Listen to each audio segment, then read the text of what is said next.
አሁን ላይ በአገር ውስጥና በባህር ማዶ የተሰሙ የብዙዎችን ትኩረት የሳቡ ሁለት አበይትና አንገብጋቢ የፖለቲካ ጉዳዮችን ይዘንላቸዋል። በተባበሩት አረብ ኤምሬትስ ዱባይ ለሚኖሩ ኢትዮጵያውያን የተላለፈው ጥብቅና አስደንጋጭ ማስጠንቀቂያ በማህበራዊ ሚዲያ መንግስትን መሳደብ፣ የብሔር ፖለቲካ መቀስቀስና ያለ ፈቃድ ገንዘብ ማሰባሰብ ምን ሊያስከትል ይችላል? የዱባይ ፖሊስና የቆንስላ ጽሕፈት ቤቱ በጋራ የወሰኑት ውሳኔ ዝርዝር። የህወሓት አመራር ወደ አዲስ አበባም ሆነ ከኢትዮጵያ ውጪ የመጓዝ ፍላጎት የለውም። የአሜሪካን የቪዛ እገዳ አስመልክቶ ከወይዘሮ ፈትለወርቅ ገብረ እግዚአብሔር የተሰጠው ምላሽና በትግራይ እየተደረገ ነው የተባለው የወታደር ስምሪት ምን አንድምታ አለው? እነዚህን መረጃዎች አብራችሁን ከቆያችሁ የምታደምጡ ይሆናል። ለቻናላችን አዲስ የሆናችሁ ሰብስክራይብ በማድረግ ቤተሰብ እንድትሆኑ፣ ቪዲዮውን ደግሞ ላይክ በማድረግ ለሌሎችም እንዲደርስ እንድታገዙን በአክብሮት እንጠይቃለን። ወደ መጀመሪያው መረጃችን እናልፋለን። አዎ በማህበራዊ ሚዲያ በተለይም በፌስቡክና በቲክቶክ የሚደረጉ የቃላት ጦርነቶች፣ ስድቦችና የገንዘብ ማሰባሰብ ስራዎች አሁን ማቆሚያ የሚያገኙበት የመጨረሻው መስመር ላይ የተደረሰ ይመስላል።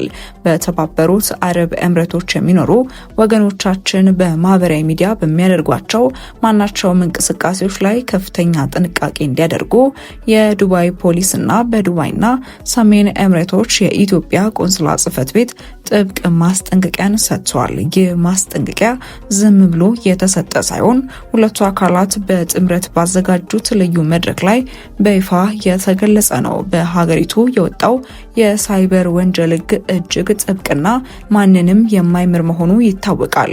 አሁን ግን በኢትዮጵያውያን መካከል ባለው የፖለቲካ ውጥረት ምክንያት በማህበራዊ ሚዲያ የሚደረጉ ነገሮች ከመስመር እያለፉ በመሆናቸው ፖሊስ በቀጥታ ጣልቃ ለመግባት ተገዷል። ህጉ በዋናነት በአራት አበይት ነጥቦች ላይ ያተኩራል። የመጀመሪያው የጥላቻ ንግግር ነው። በማህበራዊ ሚዲያ ገጾች ላይ መከፋፈልን፣ ጥላቻንና የብሔር ፖለቲካ እንቅስቃሴዎችን መለጠፍ ወይም ማጋራት በፍጹም የተከለከለ ነው። በሀገሪቱ ህግ መሰረት ይህ የህዝብን ሰላም ማናጋት ተብሎ ስለሚፈረጅ ከባድ የገንዘብና የእስራት ቅጣት ያስከትላል። ሁለተኛው ስድብና ስም ማጥፋት ነው። ግለሰቦችን፣ ባለስልጣናትን ወይም ተቋማትን በቪዲዮ፣ በጽሁፍ ወይም በኮመንት መስጫ ሳጥን ውስጥ መዝለፍና መሳደብ ፍጹም የተከለከለ ነው። የሀሳብ ነጻነት ነው በሚል ሰበብም የሚሰነዘሩ ስድቦች በቁጥጥር ስር ሊያስውሉ እንደሚችሉም ተገልጿል። ሶስተኛው ያለ ፈቃድ መረጃ ማውጣት ነው። የግለሰቦችን ፎቶግራፍ፣ ቪዲዮ ወይም ማንኛውም የግል መረጃ ያለ ራሳቸው ፈቃድ ማሰራጨት የሰዎችን መብት መጣስ በመሆኑ በሳይበር ህጉ በከባድ ወንጀለኝነትም ያስቀጣል።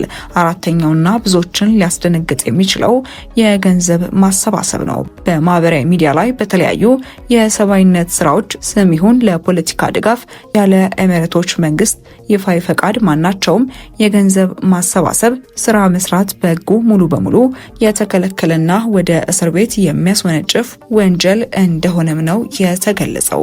ለመሆኑ የዚህ ውሳኔ የፖለቲካና የማህበራዊ አንድምታው ምንድን ነው? በአሁኑ ወቅት በውጭ ሀገር የሚኖሩ ዲያስፖራዎች በሀገር ውስጥ ባለው ፖለቲካ ላይ ያላቸው ተጽዕኖ እጅግ ከፍ ያለ ነው። በተለይ በቲክቶክ ላይ የሚደረጉ የቀጥታ ስርጭቶችና የጎሪጥ መተያየቶች በስደት ላይ ባለው ማህበረሰብ መካከል ከፍተኛ መቃቃርን ፈጥሯል።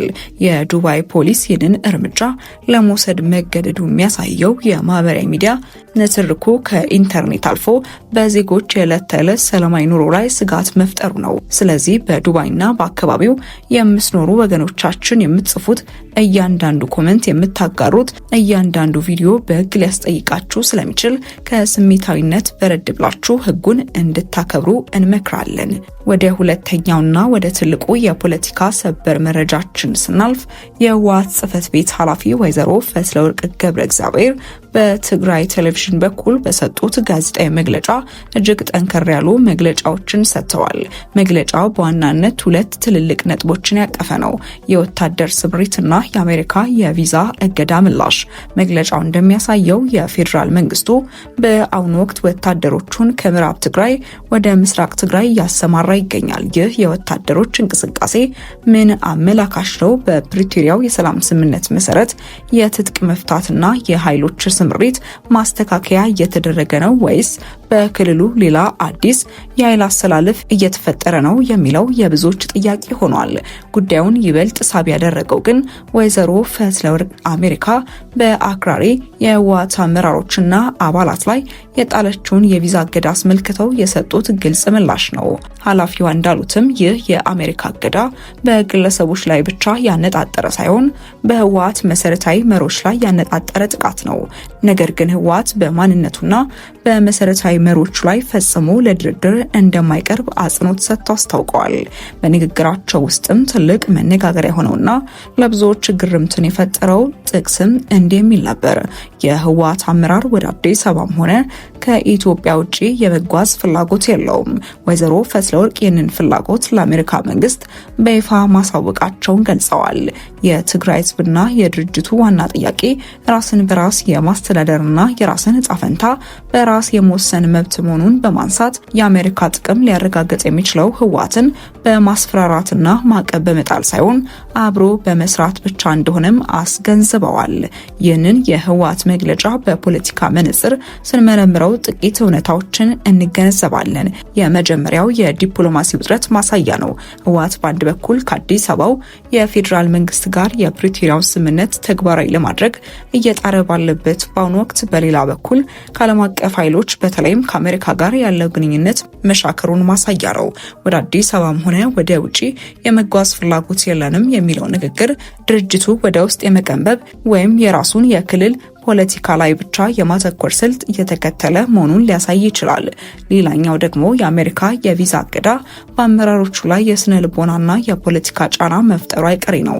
በመሆኑም ይህ መግለጫ የድርጅቱን ጥንካሬና ለመርህ የመቆም ባህሪ ለደጋፊዎቻቸው ለማሳየትና የውስጥ አንድነትን ለመጠበቅ የታለመ ፕሮፓጋንዳዊ ስልትም ሊሆንም ይችላል ተብሏል። ሌላኛው የወታደራዊ ስምሪቱ እንቆቅልሽ ነው። የወታደሮች ከምዕራብ ወደ ምስራቅ ትግራይ መንቀሳቀስ በክልሉ ያለውን የጸጥታ ሁኔታ ይበልጥ ስሜታዊ ያደርገዋል። የስምሪት ከድንበር ማካለልና ከኃይሎች መውጣት ጋር የተያያዘ ይሁን ወይም ሌላ ስትራቴጂካዊ ምክንያት ያለው ወደፊት የሚታይ ይሆናል።